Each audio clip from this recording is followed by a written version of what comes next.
ఇప్పుడు మళ్ళీ వదిలేశాడు. చంద్రబాబు నాయుడు మైనారిటీలకు నష్టం జరిగితే ఎట్టి పరిస్థితుల్లోనూ అంగీకరించాలని ఆ రోజు ఎన్నికలప్పుడు చెప్పాడు. ఒక అడుగు ముందుకేసి మా గుంటూరు జిల్లా ఎంపీ అయితే మైనారిటీలకు అన్యాయం జరిగితే నేను రాజీనామా చేస్తానని చెప్పాడు. ఇప్పుడు మొత్తం వారందరినీ ద్రోహం చేసేసారు మైనారిటీలను. వర్షపోటు విషయంలో, బిల్లు విషయంలో మేము మొదటి నుంచి చాలా స్పష్టంగా మా విధానం చెప్పాం. రాజ్యాంగ వ్యతిరేకంగా ఉండే ఈ బిల్లును పూర్తిగా వ్యతిరేకిస్తున్నామని చెప్పి మా అధ్యక్షుడు పలుమార్లు చెప్పారు. ఆ మేరకు లోక్సభలో వ్యతిరేకంగా ఓటేశాం, నిన్న రాజ్యసభలో ఓటేశాం. దీంతో రాష్ట్రంలో ఉన్న మైనారిటీలంతా టీడీపీ చేసిన ద్రోహాన్ని చర్చించుకుంటున్నారు. ఇంత అన్యాయం చేశారు, చంద్రబాబు నాయుడు ఇంత మోసం చేశాడు, వాడదాటిన దాకా ఓడమల్లన్న, వాడదాటిన తర్వాత బోడిమల్లన్న అనే విధంగా మమ్మల్ని మోసం చేశారని నిలదీస్తుంటే దీన్ని తప్పించుకోవటానికి చంద్రబాబు ఏం చేశాడు? యథావిధి యథారాజా తథా ప్రజ అనే విధంగా డైవర్షన్ పాలిటిక్స్ మొదలైశాడు. దాంతో వైఎస్ఆర్ కాంగ్రెస్ పార్టీ రాజ్యసభలో విప్పు జారీ చేయలేదని, బిల్లు అనుకూలంగా ఓటు వేసిందని నకిలీ వార్తలు సోషల్ మీడియాలో తిప్పుతా ఉన్నాడు. టీడీపీ అనుకూల జర్నలిస్టులు, అనుకూల మీడియా తమ తమ సంస్థల్లో, సోషల్ మీడియాలో అకౌంట్లలో, తమ తమ మీడియా సంస్థల్లో ఈ ఫేక్ న్యూస్ నడుపుతూ ఉన్నారు. ఒకసారి వైఎస్ఆర్ కాంగ్రెస్ పార్టీ విప్పు జారీ ఎలా చేసిందో మీకు చూపిస్తాం.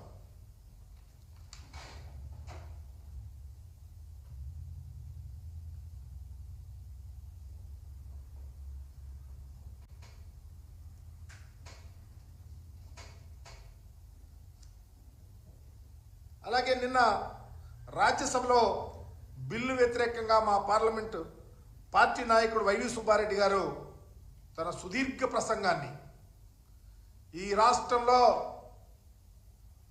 మైనారిటీలకు వైఎస్ఆర్ కాంగ్రెస్ పార్టీ అండగా ఉంటుంది, వర్క్స్ బోర్డ్ బిల్లు విషయంలో రాజ్యాంగానికి వ్యతిరేకంగా ప్రవేశపెట్టిన బిల్లుకు మేము వ్యతిరేకిస్తున్నాం అని సుదీర్ఘంగా ఆయన మాట్లాడిన మాటలను ప్రస్ఫుటంగా అర్థం చేసుకోవాలా.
ఇంత ప్రస్ఫుటంగా భారతావని ప్రజానీకమంతా వీక్షించే విధంగా, ఆంధ్రప్రదేశ్లో ముస్లిం సోదరుల యొక్క గుండె నిబ్బరం కలిగే విధంగా వైఎస్ఆర్ కాంగ్రెస్ పార్టీ డెసిషన్ తీసుకొని ఉంటే అబద్ధాలు, అవాస్తవాలు చంద్రబాబుకి అత్యంత ప్రియమైనవి.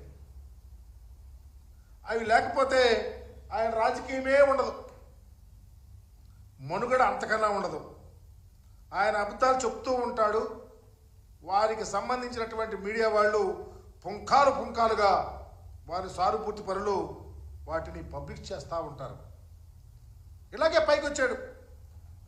ఆయన యొక్క ఎన్టీ రామారావు గారి వెన్నుపోటు దగ్గర నుంచి నిన్నటి మొన్నటి అప్పులకు సంబంధించిన అబద్ధాల దాకా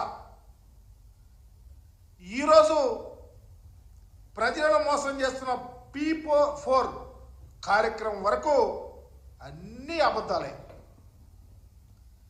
ఉదాహరణకి అప్పులకు సంబంధించి ఎన్నికలకు ముందు 14 లక్షల కోట్ల రూపాయలు అప్పులున్నాయని చెప్పాడు ప్రచారంలో. ఇప్పుడేమో 10 లక్షల కోట్ల అప్పులున్నాయని చెప్తా ఉన్నాడు. ఆధారాలు చూపేవంటే నో అంటాడు. చివరికి మీరు ప్రవేశపెట్టిన బడ్జెట్లో కేంద్ర ప్రభుత్వం సాక్షాత్తు చెప్పింది 5,62 కోట్ల రూపాయలు అప్పులున్నాయని చెప్తే మీరేమో అప్పులు అనుకుంటా అప్పుల మీదే బ్రతకాలని చూస్తూ ఉన్నారు. ఇకపోతే రెండవది P4కి సంబంధించి సమాజంలో 20% పేదలు, వాళ్ళకి సంబంధించి 10% బాగా సంపన్నులు ఉన్నారు, వారికి అప్పగిస్తారని చెప్తా ఉన్నాడు. ఈ P4 ఏంటో, ఈ పేదరికం ఏంటో, ఈ సంపన్నులు ఏంటో, అసలు ఎంతమంది ప్రజానీకం ఉన్నారో, ఎంత పేదవారు ఉన్నారో, ఎంతమంది ఇన్కమ్ ట్యాక్స్ కడతా ఉన్నారో ఇప్పటికైనా ప్రజలకు అర్థమయ్యేటట్టు చెప్పండి చంద్రబాబు నాయుడు గారు. ఎందుకు ఈ రాష్ట్రంలో 1,61,00,000 కుటుంబాలు ఉంటే దాంట్లో తెల్ల రేషన్ కార్డులు ఉన్నవాళ్ళు 1,41,00,000 కుటుంబాలు. అంటే 90% పేదవారే. ఇన్కమ్ ట్యాక్స్ కడుతుంది ఎంతమందో తెలుసా? 8,60,000 మంది కుటుంబాలు మాత్రమే ఇన్కమ్ ట్యాక్స్ కడతా ఉన్నారు. ఇంత దారుణమైన అబద్ధాలు ప్రజల్లోకి తీసుకెళ్లాలని ఎన్నికల్లో చెప్పారు. అబద్ధాలు పుంకాలుగా రాయించారు. మరలా అబద్ధాలు చెప్తా ఉన్నారు.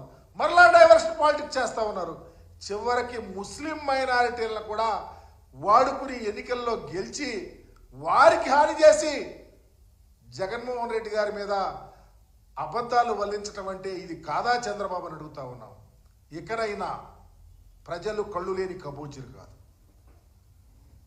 అజ్ఞానులు కాదు, ప్రజలు విఘ్నులు, ఆలోచించేవాళ్ళు. రాష్ట్రం యావత్తు ముస్లిం లోకం ఉడికిపోతా ఉంది నువ్వు చేసిన మోసానికి. అందుకనే వక్ఫ్ బోర్డు విషయంలో ఈ అబద్ధాలు చెప్తా ఉన్నాడు, నకిలీ వార్తలు అబద్ధాలు రాయిస్తా ఉన్నాడు. తస్మాత్ చంద్రబాబు జాగ్రత్తగా ప్రజలకు సమాధానం చెప్పుకునే రోజు దగ్గరకు వస్తుంది.